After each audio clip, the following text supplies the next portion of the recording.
ಬಸವೇಶ್ವರ ಏತ ನೀರಾವರಿ ಯೋಜನೆಗೆ ಗ್ರಹಣ, ದಶಕಗಳಿಂದ ನೀರಿಲ್ಲದೆ ಪರದಾಟ.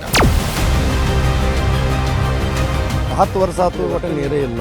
5 ವರ್ಷ ಆತ್ರಿ ಇದಕ್ಕೆ ಏತ ನೀರಾವರಿ ಕಡಿಮೆ ಮಾಡ್ರು. ಇವತ್ತಿನ ತನ ಆಮೇಲೆ ತಿಳಿಸಾಗ್ತಾ ಇದೆ. ಬೋರಿಗೆ ನೀರಿಲ್ಲ, ಬಾಯಿ ನೀರಿಲ್ಲ, ಕುಡಿಯಕ್ಕೆ ನೀರಿಲ್ಲ. ಲಕ್ಷ್ಮಣ್ ಸವದಿ ಮತ್ತು ರಾಜು ಕಾಗೆ ಇವರೇ MLA ಅದಾರ. ಇಲ್ಲಿ ಏನೂ ಕೆಲಸ ಆಗಲಿಲ್ಲ ರೀ ಸರ್.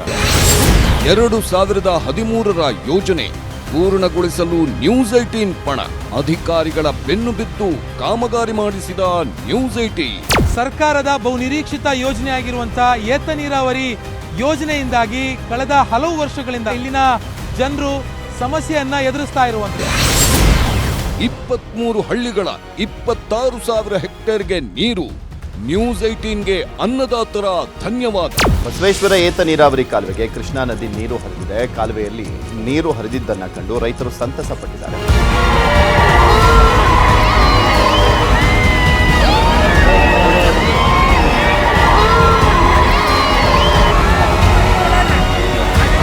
ನಮ್ಮ ಹೋರಾಟಕ್ಕೆ ಧ್ವನಿಯಾಗಿ ನ್ಯೂಸ್ 18 ತಂಡ ಸಂಬರಗಿ ಗ್ರಾಮಕ್ಕೆ ಆಗಮಿಸಿ ಸುದ್ದಿಯನ್ನು ಪ್ರಸಾರ ಮಾಡಿ ಇಲಾಖೆಯವರ ಗಮನ ಸೆಳೆಯುವಲ್ಲಿ, ಸರ್ಕಾರದ ಗಮನ ಸೆಳೆಯುವಲ್ಲಿ ನಮ್ಮ ನ್ಯೂಸ್ 18 ತಂಡ ಯಶಸ್ವಿಯಾಗಿತ್ತು. ಅದೇ ರೀತಿ ನಮ್ಮ ಹೋರಾಟ ಕೂಡ ನ್ಯೂಸ್ 18 ತಂಡದಿಂದ ಯಶಸ್ವಿಯಾಗಿತ್ತು ಅಂತ ನಾನು ಹೇಳಕ್ಕೆ ಬಯಸ್ತೀನಿ. ನ್ಯೂಸ್ 18 ದವರು ನಾವು ಮಾಡಿರ್ತಕ್ಕಂಥ ಹೋರಾಟದಲ್ಲಿ ಪ್ರತಿಯೊಂದರಲ್ಲಿ ಭಾಗಿಯಾಗಿ ನಾವು ಮಾಡಿರ್ತಕ್ಕಂಥ ಹೋರಾಟಗಳನ್ನ ಎಲ್ಲ ಕಡೆ ಪ್ರಸಾರ ಮಾಡಿ ಮತ್ತು ಇದರ ಸರ್ಕಾರವನ್ನ ಎಚ್ಚೆತ್ತುಕೊಳ್ಳೋ ಹಾಗೆ ಮಾಡಿರ್ತಕ್ಕಂಥ ನ್ಯೂಸ್ 18 ದವರಿಗೆ ನಾವು ಧನ್ಯವಾದಗಳನ್ನು ಹೇಳ್ತೀವಿ.